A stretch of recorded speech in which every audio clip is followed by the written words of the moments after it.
Hi guys, welcome back to Retrospect. Today's video I'll be reviewing a new sketchbook that I recently purchased. It is the Field Artist 5-inch square watercolor journal, and this is a hardbound sketchbook that has 80 pages and it's cold press paper. Paper is 200 GSM, which GSM generally means the weight of paper if it were in a square meter. So it's grams per square meter, so the heavier the paper, the higher the number will be. 200 GSM is pretty good. And as a non-technical side, the paper is nice to use. It's comparable to what was in the Moleskine watercolor notebook that I just finished up. I believe that paper was similar GSM. And yeah, it's a cute little notebook. You get 80 pages, as I've already said, and the paper is also acid-free and 100% recycled, which is nice. The acid-free part especially, because that means that it won't yellow and fade as much as like printer paper, which does have acid in it. That is non-archival paper.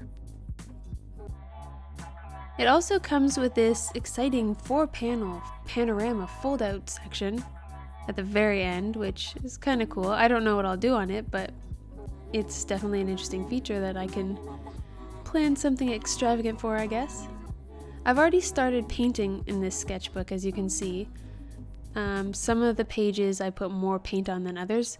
The paper does warp a little bit, but honestly that's not really an issue, because if you are painting on any watercolor paper other than like a paper block or something that's been taped down, you're going to get warping if you put a lot of water and paint on it. And it's just a sketchbook, so it doesn't need to be perfect anyways. And just right here where I was pointing now, the paper ripped a little bit. That's purely my fault, because it was wet and I put tape on it and peeled it up.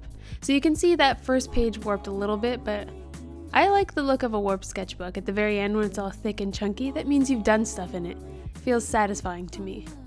So as far as the tooth goes, I think that there's a front and a back side to the sheet of paper that they've been using.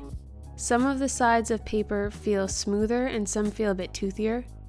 Tooth is the texture of the paper, so it just sort of means it grips the media that you put on it. So if it's more textured, that's more tooth.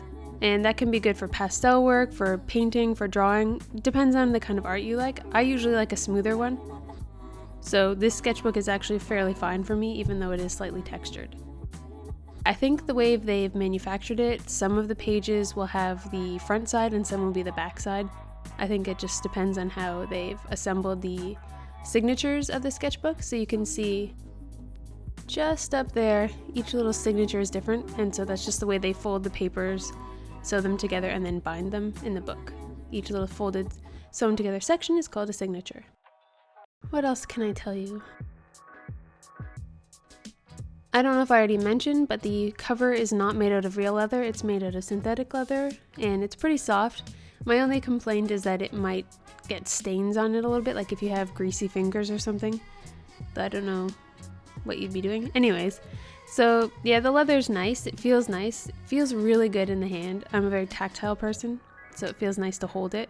Really like the square shape of the pages. It's great for Instagram. It's great for my art style. My art style generally tends to lean towards square compositions anyways, so it's really perfect for me. And the bookmark's a nice little touch. The elastic band around the outside is also another nice touch that pages don't splay open.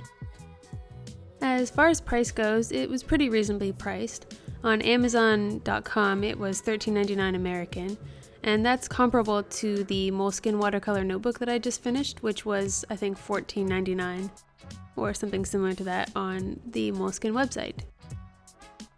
I did notice that Copic markers do show through, but I don't use a lot of Copics in this sketchbook, so that's something to take into account.